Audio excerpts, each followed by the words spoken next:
Любите поедать блинчики? Я просто обожаю. И поэтому я там, где много людей, а блинов еще больше. Масленица – это веселые проводы зимы с хороводами и другими народными традициями, которые не меняются много веков подряд, несмотря ни на что.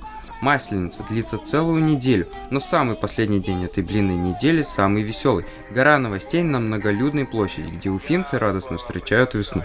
Сколько блинов ты уже съела? 30. Я очень люблю с мамой печь блины. Лиза, как правильно печь блины? Надо сделать тесто и позвать маму.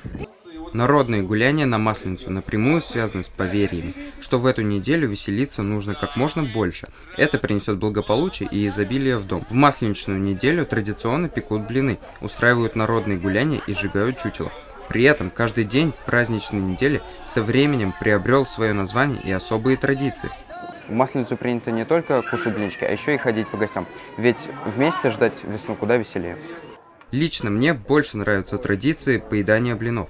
В старину не было такого разнообразия вариантов этого незамысловатого блюда. Сейчас блинчики бывают сытными, мясными, грибными начинками, со всевозможными сладкими топпингами и шоколадной пастой. Мне кажется, блины – это достойная замена любому фастфуду, ведь национальный колорит придает особый шарм этой еде.